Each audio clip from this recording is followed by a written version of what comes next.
Question number 3 जो है हमें इसमें क्वेश्चन नंबर 3 में दिया हुआ reduce the following into their lowest form, यानी इनको जितना हमें घटाना है, मतलब जैसे माइनस करना है, जितना हम इसको छोटी से छोटी वैल्यू में ला सकते हैं उतना हम इसको छोटी वैल्यू में लाएंगे। सबसे पहले हमारे को इसमें सवाल दिया हुआ है P square minus 100 upon P plus 10। अब यहाँ हम देख लेते हैं, यहाँ पे हमें 10 दिया हुआ है। 10 का स्क्वायर अगर हम निकालें तो हमारे पास 10 का स्क्वायर हम निकालें तो 100 आता है। तो हम इसे इस तरीके से लिख सकते हैं कि P square minus 10 square upon P plus 10। यहाँ इस फॉर्म में आ गया, दोनों जगह पे हमारे पास आ रहा है स्क्वायर, पी पे भी स्क्वायर आ रहा है और 10 पे भी स्क्वायर आ रहा है। ये A square plus B square वाला फॉर्मूला बन गया। अब हम यहाँ पे फॉर्मूला लगाएंगे, formula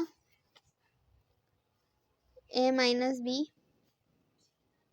A square plus B square is equals to A plus B A minus B. ये हमारे पास इस तरीके से फॉर्मूला खुल के आ जाएगा।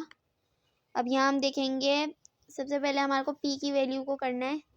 पी की वैल्यू को सबसे पहले प्लस में लिखेंगे, पी प्लस 10 एक bracket and P minus 10।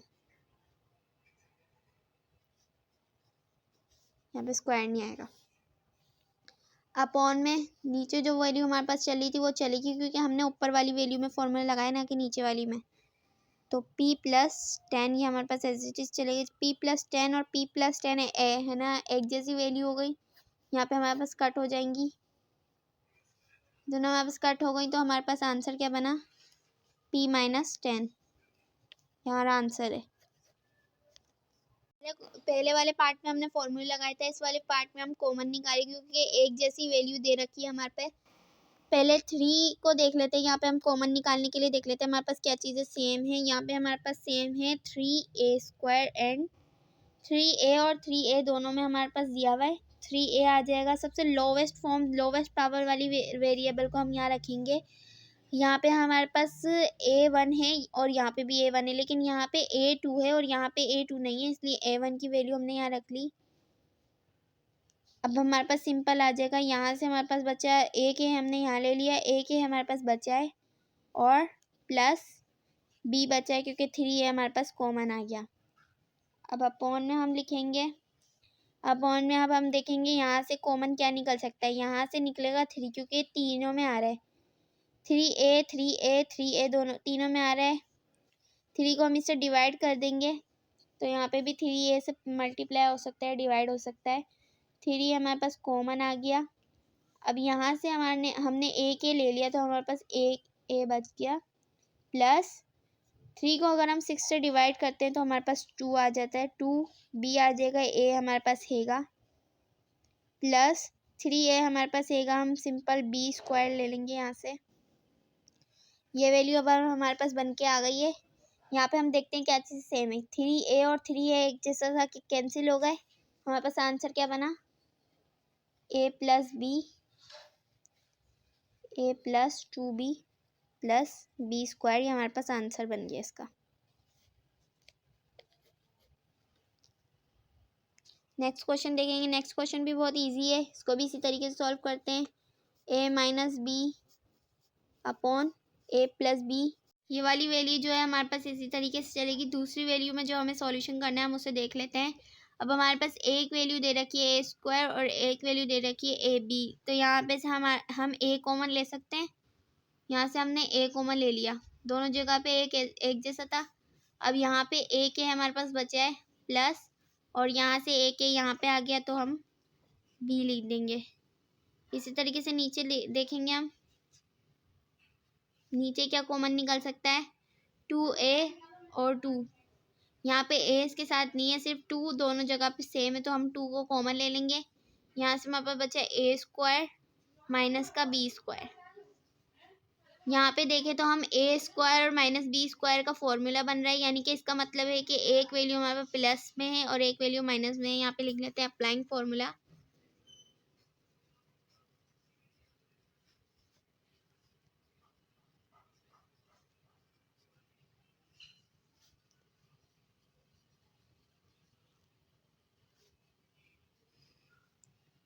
A plus B और ए माइनस बी।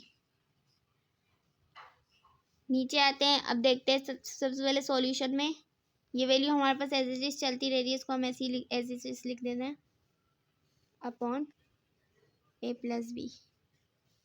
अब यहाँ देखते हैं ये वाली वैल्यू ऐसी की ऐसी आएगी हमारे पास अभी तो 2, यहाँ पे वही फॉर्मूला लग जाएगा ए प्लस बी और ए माइनस बी। अब ए प्लस बी और ए प्लस बी ऊपर नीचे सेम है, तो यहाँ पे हम इसे कैंसिल कर देंगे। हमारे पास आंसर क्या बना है इसका, ए अपॉन 2a माइनस बी, ये इसका आंसर है।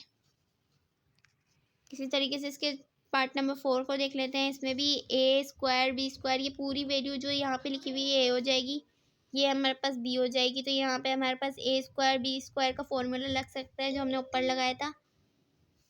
अब फॉर्मूला लिख देते हैं। फॉर्मूला है हमारे पास A plus A square plus B square is equal to A plus B A minus B.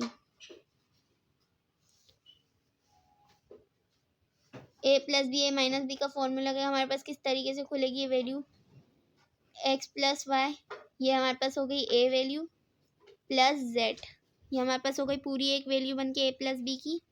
अब इसी तरीके से दूसरी जगह देख लेते हैं। ए प्लस बी तो हमारे एक्स प्लस वाई हमारे पास ए वैल्यू थी, तो हम इसे इसी तरीके से लिखेंगे।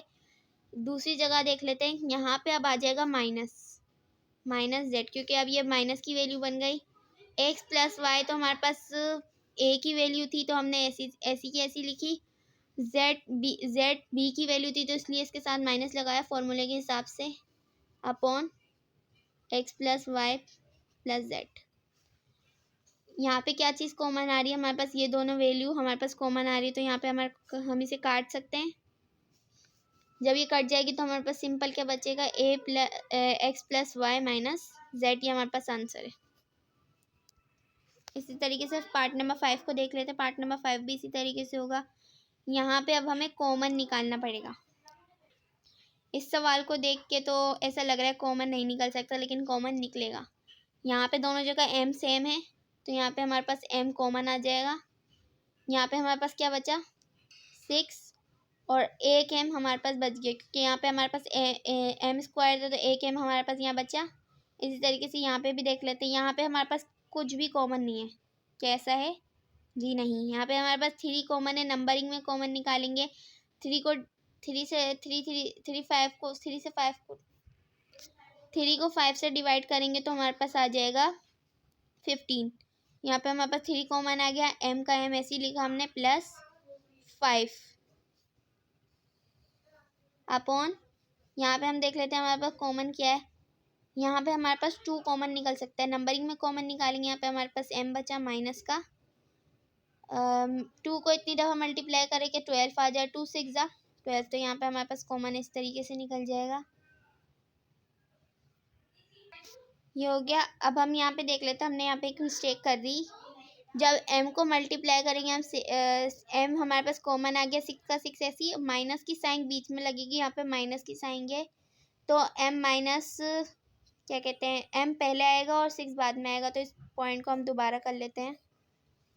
जब हम कॉमन निकालेंगे तो हमारे पास आएगा, कॉमन m निकाला हमने, यहाँ पे हमारे पास बचा m, यहाँ से माइनस की साइन थी तो माइनस, और यहाँ पे हमने 6 किया।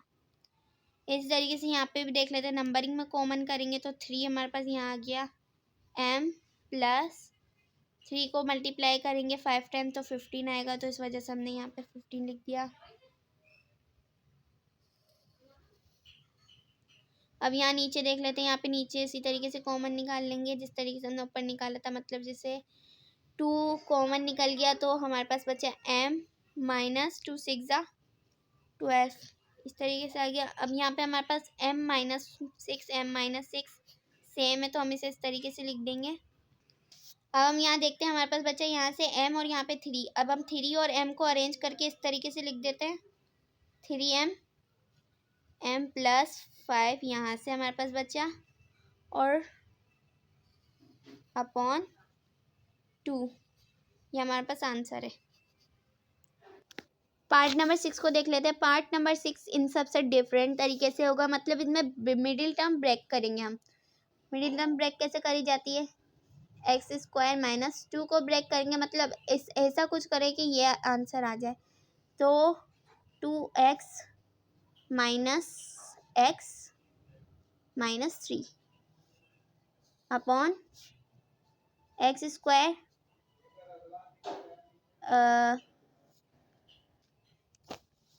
X minus 2x minus x minus 2, यहाँ पे प्लस आएगा। अब हमने यहाँ पे किया क्या? यहाँ पे हमने ये किया कि 2x को अगर हम 1 में प्लस करेंगे, x के साथ कुछ नहीं है, इसका मतलब 1 है। 2x को अगर हम 1 में प्लस करेंगे तो हमारे पास 3 आएगा। और यहाँ पे हमने ये किया 2x को अगर हम -1 से करेंगे, x के साथ 1 है, कुछ नहीं है, तो 2x को माइनस हम 1 करेंगे तो 2 बचेगा। यहाँ पे अब हमने क्या किया है? यहाँ पे हमने ये किया है कि अगर हम 2x को माइनस करते हैं 1 से, यहाँ पे 1 है, कुछ नहीं है, तो 2x को अगर हम माइनस करते हैं, प्लस करते हैं 1 में, तो यहाँ पे हमारे पास 3 आएगा। और अगर 3 को हम माइनस करते हैं 1 से तो हमारे पास 2 आएगा। यहाँ पे हमने इस तरीके से किया। अब आगे देखते हैं। अब इनमें कॉमन निकालना है। कॉमन किस तरीके से निकाल सकते हैं? इन दोनों में कॉमन, इन दोनों में कॉमन। अब यहाँ से कॉमन क्या आ सकता है हमारे पास? एक्स कॉमन आ गया हमारे पास। अब हमारे पास बचा 1x और हमारे अब माइनस का 2 बचा। 1x हमारे पास यहाँ आ गया तो हम x नहीं लिखेंगे, प्लस बीच में यहाँ से कुछ कॉमन नहीं निकल सकता, इसका मतलब जहाँ से कुछ कॉमन ही निकलेगा वहाँ से 1 कॉमन निकलेगा। अगर आप चाहें तो 1 लिखें, ना चाहें तो नहीं लिखें, आंसर बाद में यही आना है, -3 अपॉन, यहाँ पे भी इसी तरीके से देखेंगे। यहाँ पे दोनों में जगहों में से x कॉमन निकल रहा है। x कॉमन निकालने के बाद यहाँ पे हमारे पास 1x बचा, -3 बचा, 1x यहीं पे चला गया, माइनस यहाँ पे से भी कुछ कॉमन नहीं निकल सकता, इसका मतलब 1 कॉमन निकलेगा, माइनस का 2 इसी तरीके से आ जाएगा। अब ये और ये वैल्यू सेम आ रही है और ये वैल्यू सेम आ रही है, लेकिन हम इसे कट नहीं करेंगे, हम इसे इस तरीके से लिखेंगे। पहली वैल्यू हमारे पास x और 1, हम इन दोनों को साथ करके लिख लेंगे, x + 1 इस तरीके से। और ये वैल्यू सेम है तो हम इन दोनों को भी सेम करके लिख लेंगे, x - 2 अपॉन ये वैल्यू। इसी तरीके से इन दोनों वैल्यू को भी साथ में लिख लेंगे, x माइनस प्लस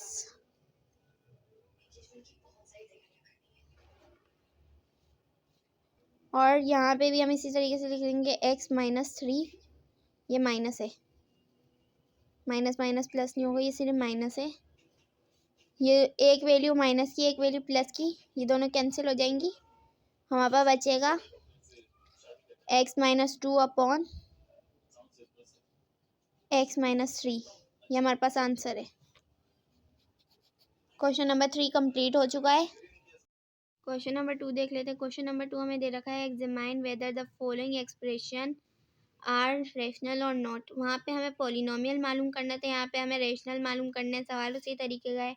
रेशनल किस तरीके से मालूम करेंगे? रेशनल इस तरीके से मालूम करने के पहले हमें देखना है कि वैल्यू जो हमारे पास पिछले रूल लगे थे वही यहाँ पे भी रूल लगेंगे। यहाँ पे हमें देखना है पहले क्या ये पावर्स पॉलिनोमियल बन रही है, यहाँ पे एक्सप्रेशन के साथ माइनस की पावर नहीं है या अपॉन में नहीं है, तो इसका मतलब ये ऊपर वाली तो हमारे पास पॉलिनोमियल हो गई। अब इसी तरीके से नीचे वाली को देखते हैं, नीचे वाली में भी इसी तरीके का है, तो ये पॉलिनोमियल होगा, इसका मतलब यहाँ पे हमारा आंसर आएगा रेशनल।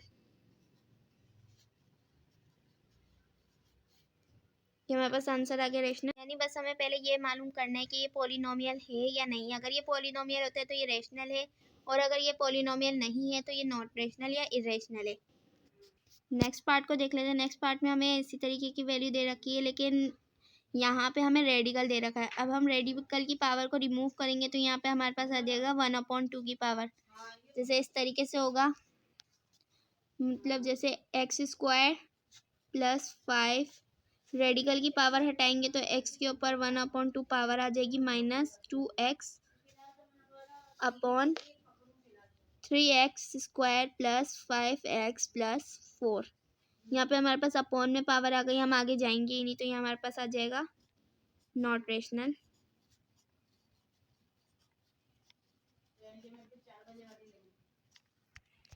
इसी तरीके से नेक्स्ट पार्ट को भी देखेंगे। नेक्स्ट पार्ट में भी रेडिकल आ गया है, तो इसका मतलब इसकी भी पावर 1/2 आ जाएगी। ऊपर नीचे के देखने की जरूरत नहीं है, इसका मतलब ये नॉन पॉलिनोमियल है, इसका मतलब नॉट रेशनल आ जाएगा।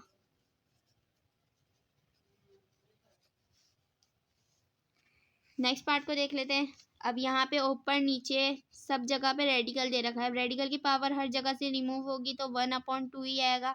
अपॉन में पावर आ जाएगी वेरिएबल की, तो वेरिएबल की जब अपॉन में पावर आएगी तो ये नॉन पॉलिनोमियल होगा, इसका मतलब ये नॉट रेशनल होगा।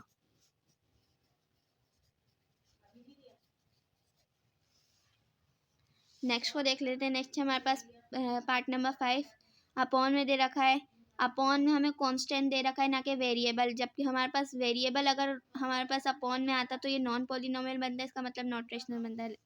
अब जबकि यहाँ पे कांस्टेंट है तो ये रेशनल बनेगा। पार्ट नंबर 6 को देखते हैं। पार्ट नंबर 6 में पहले ही हमारे पास रेडिकल आ गया, पावर रिमूव होगी, 1/2 आएगा, तो ये हमारे पास नॉट रेशनल है।